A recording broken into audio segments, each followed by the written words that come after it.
The broadcast is now starting. All attendees are in listen-only mode. Well, good afternoon, everybody. Thank you very much for joining us for today's Practical Apprenticeships webinar from CMI. Before we get started, I'd just like to ask the question very quickly, an important question. Can you hear me? If you can, just confirm that you can hear, please, by typing yes. Thank you, Francis, Chris, Tanya. Very quick off the mark. That's great to hear that you're with us. Great. Okay, thank you. We very much appreciate you spending some of your day with us on this webinar today. And in terms of the session today, what we will be doing come the end of the session, of course, is providing you with a recording of the webinar. So you will get all of the slides, and there are a number of web links that I'm providing through the slides. So you'll be able to access all of that information following the session today. And in terms of any questions that you may have, if I may, what I'm going to do is to run through these slides for the next 20 to 25 minutes or so, give you an idea of what we've been doing at CMI, what are the tools that we have in place or that we're working upon for you. And if you have questions at the end of the session or during the session even, please do type them into the questions box. And depending on the time available, I'll certainly do my best to answer as many of those as I can whilst we're on the session. Alternatively, if we do run short of time, then of course we'll come back to you after the session is completed. Now, today I'm conscious that the session today is all about practical apprenticeships and the tools that we have available to help you get delivery ready for the new management and leadership standards, and also to navigate your way through the journey of getting a client or clients up and running in time for their needs in terms of delivery. I'm also conscious, though, of course, that on the webinar today we'll have a number of you that know CMI well and perhaps have an awareness of some of the things that we've been doing already. Many of you, though, won't have that, and there will of course also be different levels of knowledge and understanding of what's going on with apprenticeship standards in general at the moment. And so what I thought I would mention is that in recent times we've prepared a number of things which I'd like just to reference for you. One is that within our website we have a dedicated area for management and leadership apprenticeships. You can see on the link there. The second is that whilst today is about the practical tools that we have available for you that we hope you'll find of use, we also ran a webinar last week looking in detail at the funding arrangements around apprenticeships, and the link there takes you to that particular webinar. And so if you want to learn more about the levy, amongst other things, I'd encourage you to take a look at that recording when you have a chance to do so. There is, of course, also plenty of government guidance available. And in terms of that, if you're looking for general information around the changes post-reform of apprenticeships, there's a link there at the top of the screen that I'd recommend you taking a look at. The full funding guidance, and in particular how that will apply from May of next year, is available via the link in the middle of the screen. And absolutely key for all providers looking to deliver the new apprenticeship standards is the Register of Apprenticeship Training Providers, and the link there takes you to more information about that. There is a forthcoming deadline for applications for that register of a week today, so if you're not already in the process of getting onto that particular register, I'd recommend you take a look at the guidance there as quickly as you possibly can. So in terms of CMI and our involvement with apprenticeships over the last 18 months or so, we've been very heavily involved working with a group of 30+ organisations as part of a Trailblazer. Those organisations come from different types of businesses, different sectors, different sizes of businesses, and we've been working with them to help put in place a number of new management and leadership apprenticeships and creating new progressional opportunities within management and leadership, obviously with the benefit of government funding associated with it. And in that sense, we have 3 standards already approved: the team leader or supervisor standard at level 3, the operations and departmental manager at level 5, and the Chartered Manager Degree Apprenticeship. We're also currently working on the development of a new Senior Leader standard, which will be pitched at level 7, and we hope that that will be available from around about May of next year. We of course will make more information on that available as the application progresses. With all of these standards, what we're looking to ensure, of course, in line with the requirements around Trailblazer apprenticeships, is that they are employer-led, and so they are representative of the needs of businesses and organisations now and into the near future. We've tried to ensure that the content within the standards is relatively generically applicable, so it is not biased towards a particular size, type or sector that the organisation is operating in, and therefore we hope is a set of standards that can be contextualised for the needs of your customers. They are of course also applicable both for young people and indeed for those midway through their career, and are designed to reflect different stages of a career to enable progression throughout that career. So some of the things that we're going to touch on today, we're going to be looking at in a little bit of detail the provider guidance that CMI has published for the approved standards, so for the level 3, 5 and degree standard. They are freely available through our website, and we'll touch on those in a moment or two. We're also going to take a bit of a look at the practicalities of embedding CMI qualifications within an apprenticeship programme, and how that can help. We're also going to take a bit of a look at something that came up as a real requirement when we launched the level 3 and 5 standards back in July. Those of you that were there in Westminster with us, I think it was on the 5th of July to launch those standards, will probably recall that the greatest barrier at that stage, beyond the uncertainty around funding that existed then, was what will the endpoint assessment for these standards look like. And quite rightly, most people at that event were saying that they felt the need to understand that in far more detail before they could responsibly design programs that were best placed to ensure a successful outcome both for the apprentice and the provider. So we're going to touch on what we've published there, and we hope that will certainly help. And lastly, we'll touch on something that is in preparation at the moment, which is our portfolio guidance, where we're hoping to give you an idea of what good looks like in terms of the portfolio aspect of the apprentice's work. So I mentioned the guidance documentation, and this is freely available to you now via the web link that you can see on the screen. So for each of the published standards, this guidance exists, and what we've looked to do here is to take the basic information that is incorporated into the apprenticeship standard and the slightly more detailed aspects that are articulated through the assessment plan, and then add a bit more to that. So a lot more practical insight, commentary, advice around how to take this basic information and then bring that to life in terms of a really compelling program that your organisations and apprentices are going to succeed through.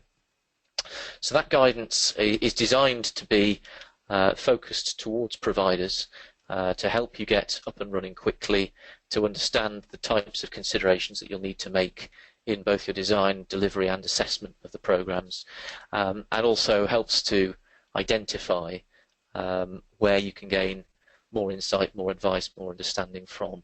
So they are available freely now for you, and again I hope if you've not already had a chance to take a look at them, they'll certainly be of use for you going forward.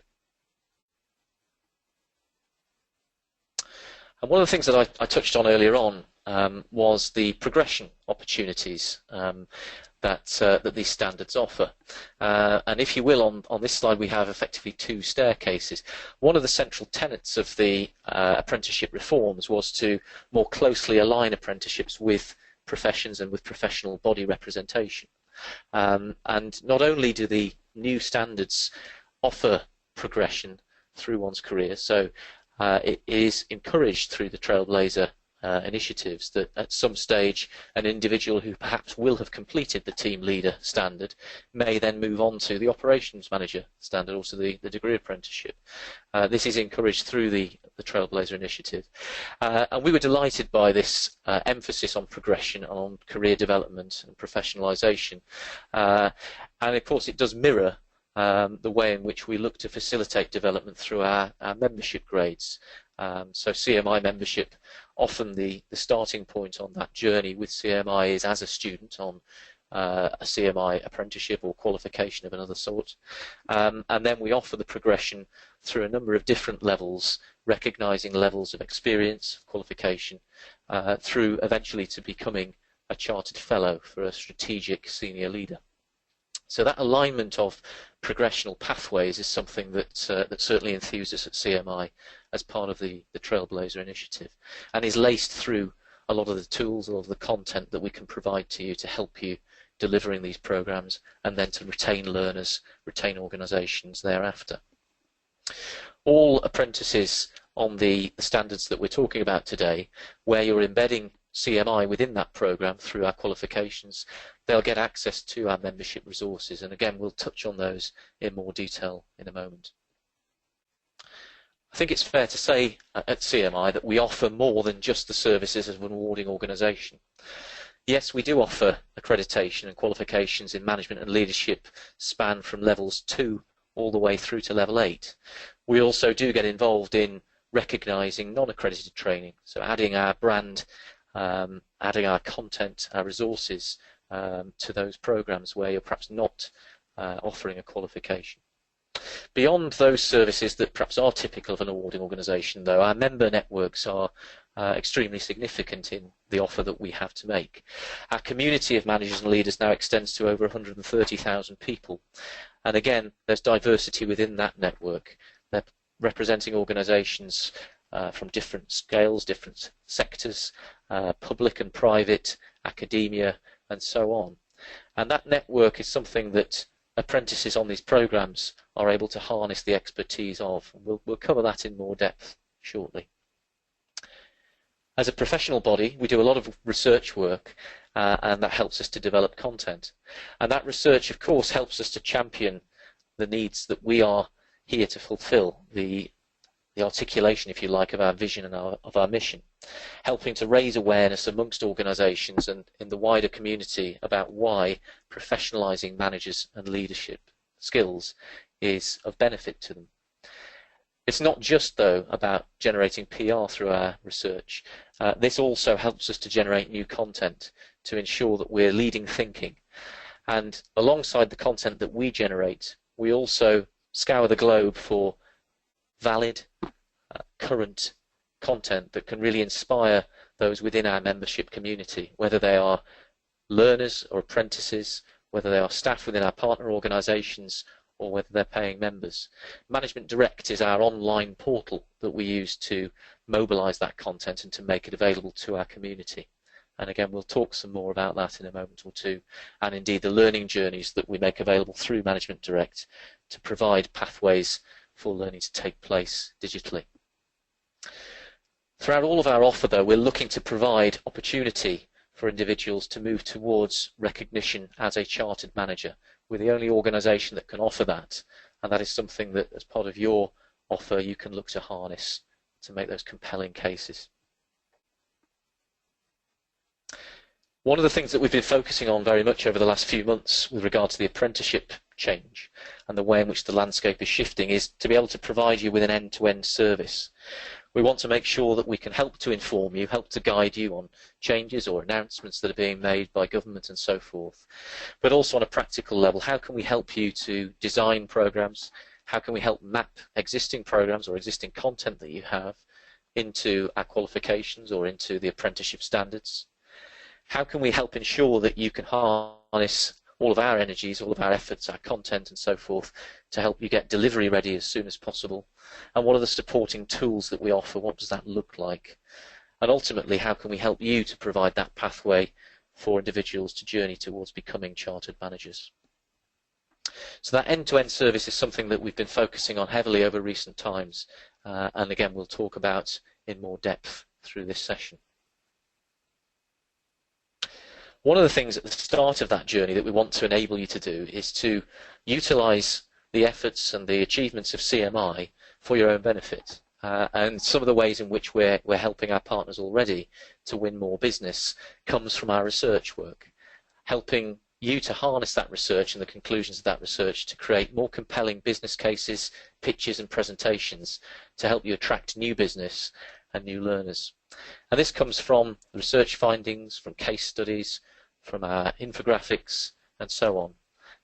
And we look to make that available to you in digestible ways that mean you can mobilise this content for your own benefit. And I'd like to spend just a couple of minutes just sharing with you the key things that come out of a number of headline pieces of research we've done in recent times. This slide is taken from a seminal piece of research that we did in 2014. This was the output from an all-party parliamentary commission that we co-chaired in Westminster called Management 2020, looking at the needs of our economy from management and leadership over the next few years. And part of the field work for this piece of research, it involved interviewing individuals and asking them to give an understanding of how they rated their own line manager. And as you can see, this isn't exactly a ringing endorsement of the standards of quality and of management and leadership in the UK. That 43% is not a positive stat in many ways, but on the other hand, is a huge opportunity for all of us. It articulates, in effect, why CMI exists. The need to help professionalise managers and leaders is absolutely visible there, and the opportunity is palpable. If we move on to have a look at some further detail on this, it's perhaps not surprising that that's the way people rate their manager when you consider that 80% of managers in the UK don't have any kind of professional preparation or training before they first take on managerial responsibility. And around about this time last year, The Economist published the article that you can see a snippet of on the screen there around the accidental boss or the accidental manager. So the untrained, the unprepared manager. And The Economist, amongst other organisations, amongst other people who are publishing reports around productivity, made very clear linkages between the lack of professional management and the productivity lag that we have in the UK economy today. Britain lags behind most of the rest of the G7 in terms of its productivity, and it's estimated this costs us £19 billion per annum. But time and again, whether it's The Economist, whether it's CMI, or whether it's government reports or any other publication looking at productivity, usually speaking, there is a linkage between quality of management and leadership and productivity. And indeed, where we look at organisations that are beacons of best practice and that do invest in professionalising their managers and leaders, we see both organisational and people performance improve as a result. UK CES earlier this year estimated that nearly 2 million new managers will be required in the UK economy over the next 8 years.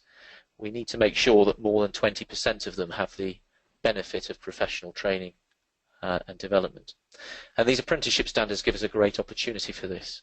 So I hope it's useful just for me to share those snippets of our research findings. And this is an example of how we hope that we can help to provide you with more to your armoury to help make those really compelling business cases and to attract new business. When we start to look into the practicalities, though, of how you would go about designing an apprenticeship programme and really bringing this to life for individuals and for their organisations, we started to think earlier this year about how we might best help you to do that. One of the ways that providers that were involved in our steering group, involved with the development of the standards, and also the employers that were involved in championing and being the trailblazers at the heart of these new standards, all of them were saying that they would like to see a qualification embedded within those programs as a practical means through which to deliver the off-the-job training, but also as an element of added value for the learner. And so one of the things that we've done for the team leader and operations manager standards at levels 3 and 5 is to cross-compare, cross-match the content of the units or the modules of our qualifications at those levels with the detail within the assessment, within the apprentice standards. And from that we've been able to come up with optimal combinations of units that ensure that you can deliver enough credits to offer a diploma as part of the apprenticeship programme, and also ensure that you're covering more than 90% of the knowledge and skills areas of those apprentice standards. On the screen in front of you, the pink blobs are effectively the gaps, where at the moment those units don't necessarily cover certain aspects of the standard. However, the content that we provide for you through Management Direct and that's available to your learners when they're on a CMI qualification will cover that. So new learning journeys being developed to ensure that there are effectively no gaps in the learning and the knowledge for the individual. And beyond the visual representation that I've just shown of that mapping work to translate the qualifications across to the apprenticeship standards, we've also published more detailed guidance looking at the individual learning outcomes within each of the units or modules of our qualifications and cross-tabulating those against the individual aspects of the apprenticeship standard. This helps you to understand exactly which units are covering which piece of the apprenticeship standard. And we certainly hope that that will be of use to you. Again, this is available to you now via our website for you to take advantage of. And the early feedback from those that have started to use this has been very positive. I hope that you'll find that to be the case too. We are of course conscious though that an optimal combination of units that CMI has come up with is never going to always be the right situation. You may well have ideas of your own about the context that you want to bring to your programs. You may have employers with specific needs where you want to major the focus on something away from this optimal combination. Of course, that is absolutely in your gift to do so. One of the things that I would say, of course, is that as part of that, you want to make sure you're responsibly preparing the apprentice for success when it comes to the endpoint assessment. And so if you are using other units within your combination to offer a qualification as part of your program, we are in a position where we can offer consultancy services to help you to identify the gaps that remain as part of that change in the emphasis and choice of units. So if we can help there, we'd be delighted to do so. Now, both staff involved with the design of programs and delivery of programs, and of course importantly apprentices, can take advantage of various types of content that we make available. I've mentioned Management Direct already. This is our online portal where we house not only CMI content but also content that our team have sourced from across the globe. The content that's within Management Direct is all linked and categorized directly to the apprenticeship standards and to the units of our qualifications. This enables learners to very quickly find resources that are linked exactly to what they will be assessed against, and we hope therefore means that they can spend their time immersing themselves in learning rather than in searching.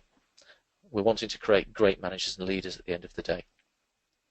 We also look to ensure that the diversity of content in Management Direct enables enough research to be done so that there's a rounded understanding from the point of view of the learner, but also that we make content available through various different media, respecting different learning styles. Pathways books are a set of workbooks that we offer at levels 3, 5 and 7, and for each unit of our qualification there's a Pathways workbook available. And again, many of our partners already use these for staff and indeed for learners as part of their programs. And if you want to learn more about that, then please do contact us. Apprentices that are on a CMI qualification as part of their program will automatically have access to the benefits of membership, to this community of 130,000 that I mentioned earlier on. But just to give you a bit more depth to the benefits of that membership, beyond access to Management Direct and the benefits there that I've mentioned, each of the individuals will have the opportunity to network, whether that be through our regional and national events that we run, whether it be through social networking where we have very lively and numerous debates going on through LinkedIn, for example. Could be through our mentoring service, a free service where we facilitate mentoring relationships across our community and where we've already got great examples of benefit for those at various stages of their career, helping to crack new problems that they're facing by having that benefit of a mentor helping them and working alongside them. We also offer our Career Development Centre, a suite of online tools, of online assessments, self-assessments to help people to plot out where they want to go with their career, but also giving them tools to analyse what they need to do to get there. This is a new benefit that we launched in the summer and is already proving hugely popular. And of course, one of the other roles that we play as a professional body for our members is to keep them informed. So through Professional Manager magazine, through our online e-newsletters, Membership Matters and Insights, which is hugely popular, we're looking to provide up-to-the-minute information, news and views and thinking about what's happening in the world of management and leadership, aspects of best practice and learnings from where perhaps things have gone wrong.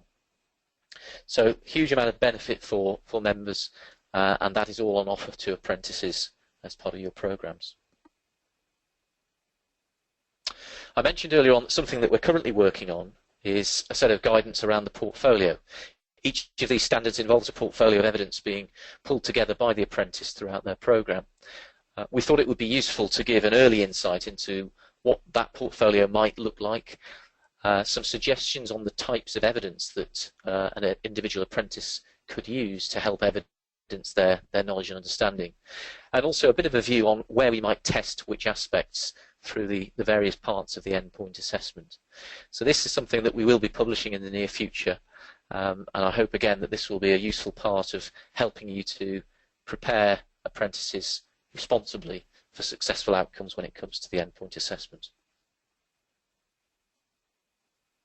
I mentioned earlier on that one of the barriers to entry for a number of our partners so far has been a lack of understanding about the endpoint assessment process. What will that look like for my learner? How do I best prepare them? How do I responsibly create a program that prepares them? CMI has recently been approved as an endpoint assessment provider, and so we'll be able to help you with endpoint assessment services.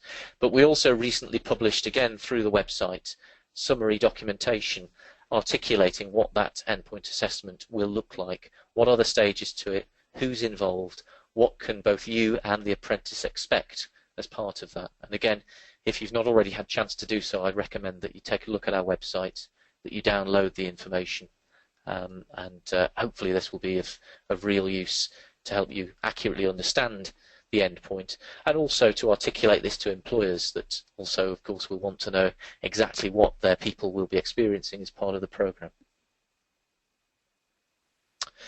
So before I finish, I wanted just to summarize that what we're looking to provide you with is an end-to-end service where you can harness our work and, we hope, attract new business.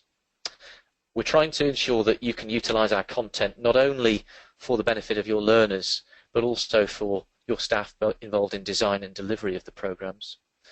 We've published some guidance on each of the standards, which we hope will take things a little further than the basic standard and assessment plans that are published by government. We've looked very carefully at how you can best embed CMI qualifications within your programs, ensuring that you've got maximal coverage of the apprenticeship standard. Work ongoing with the portfolio guidance, which we'll be making available shortly. And endpoint assessment services are something we'll be offering, and we'll be talking more about in the coming months in terms of opportunities for our provider partners to get involved in helping us with that. And indeed, those summaries around endpoint assessment, we hope, are a really useful part of the jigsaw for you. And before I finish speaking, I did want to just draw attention once again. Please don't forget that if you are looking to provide these apprenticeship standards or any other apprenticeship standards under the new Trailblazer regime, the Register of Apprenticeship Training Providers is crucial for you to be on. And the current application window closes on the 25th of November. So we're not yet aware of when the next application window will be, but we do understand it's likely to be within sort of March, April time, possibly. So better to get onto this register earlier to take advantage of the changes in funding that take place from April onwards. And just a last couple of links there. If you are new to CMI or if you're already a partner of CMI, those two web links there, you can find out a lot more about some of the things that I've been talking about today. You can also get in touch with us through those web links. There's full details of how to contact us through the web, through email, via the phone, etc., via those links. Certainly hope that we hear a lot from all of you in the near future about this. Thank you very much for your patience. Thanks very much for listening to the things that I've had to say. I'll now have a look at the questions that you've been posting. We've got a few more minutes, and I'll start to try and answer some of those, and we'll see where we can get to. As I mentioned at the start, any questions that I just don't get a chance to answer, my apologies, but we will come back to everybody that answers a question, that asks a question, I beg your pardon, in due course. So I'm just going to take a very quick look at some of these questions, and then I'll start answering them.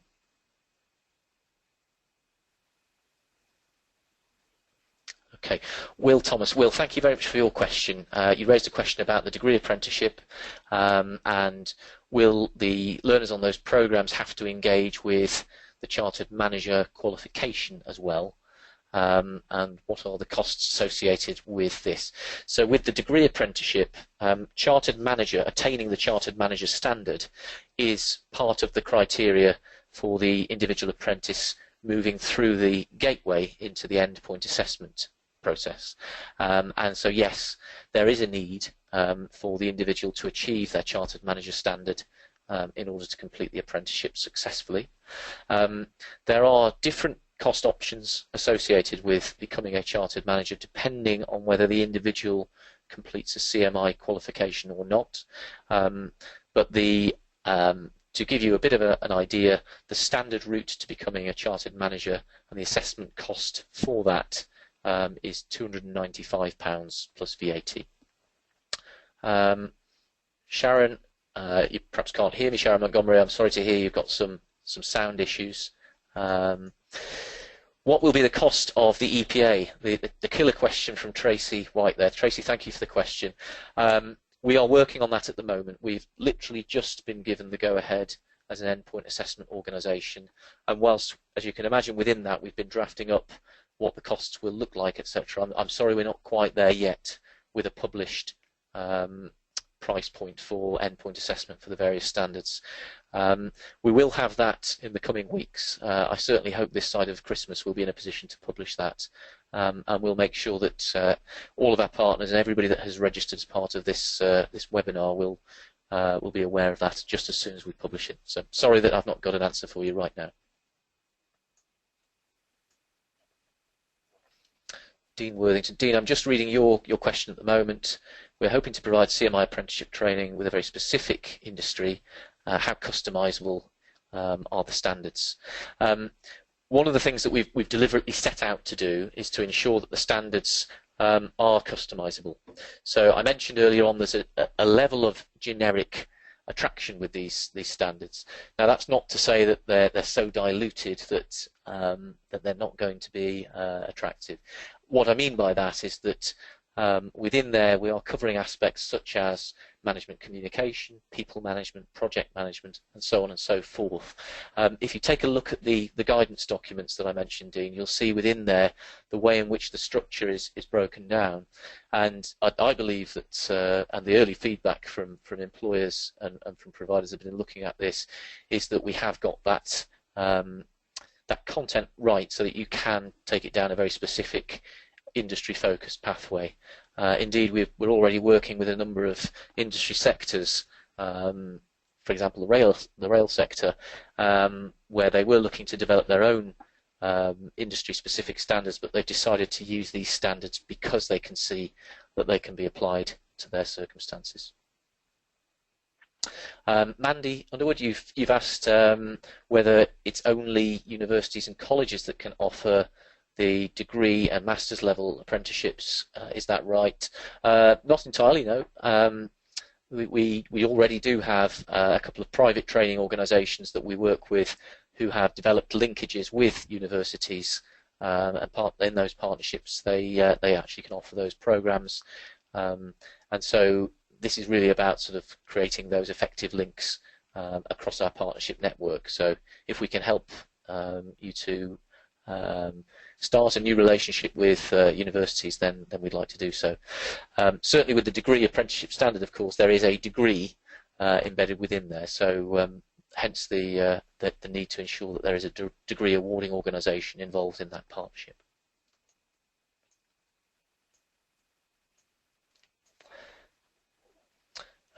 So Tracy Jago, thank you for your question regarding any thoughts regarding the 20% off the job training for all apprenticeship standards. In terms of that, I think in terms of thoughts that I've gathered so far from a number of our partners that are talking about that, there are clearly a number of considerations to make there. One is around the individual employer that you're dealing with and what their circumstances are. How able are they to release their teams going through the programs for what period of time? How best do those individuals learn? And all of the combination of all of these things will come up with, I guess, the delivery method that you're going to utilise.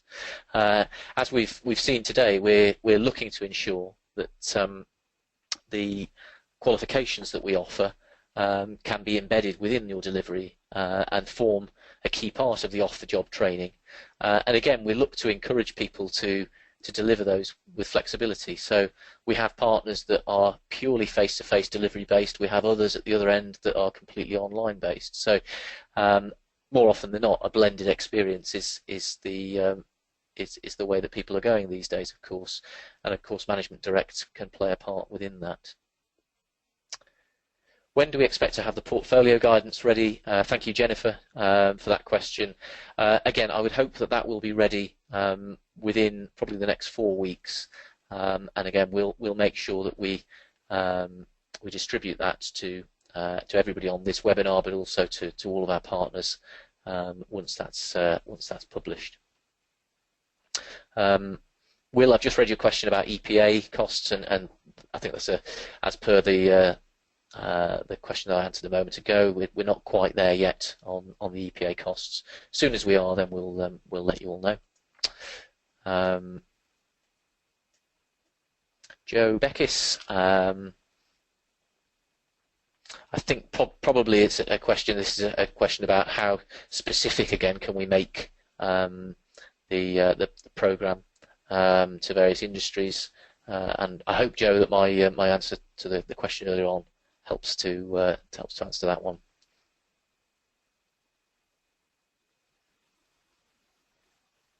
And Kate O'Gorman, thanks. You've asked the question about the application process for the Register of Apprenticeship Training Providers, and you're drawing out this issue about whether people register as a main provider or a subcontractor, and you've mentioned that lack of experience on apprenticeship training in the past is a concern there. What I would suggest with anything, to be quite honest with you, to do with your Register of Apprenticeship Training Providers application, take a look at that guidance from the SFA on the link from one of the earlier slides. They've also now produced some YouTube videos around the process. I understand what you're saying. There are a number of criteria there that they will evaluate applications based upon. But because this is such a new process, this is the first application window there, I can't pretend to have an expert insight, I'm afraid, into how best to pitch your application. I think it's better that you speak with those that will be evaluating at the SFA and take their guidance from that. Okay, thank you. That actually gets us through all of the questions that have been raised. Thank you very much. Really appreciate all of your time today. Thank you for joining us. As mentioned, the recording of the webinar will be sent out to you all shortly. And on the web pages that I've mentioned for CMI, you'll find our contact details there. We're very much looking forward to hearing from you, hearing any further questions and how we can help work together in partnership to help the organisations that we're looking to work with make this come to life. Thank you very much.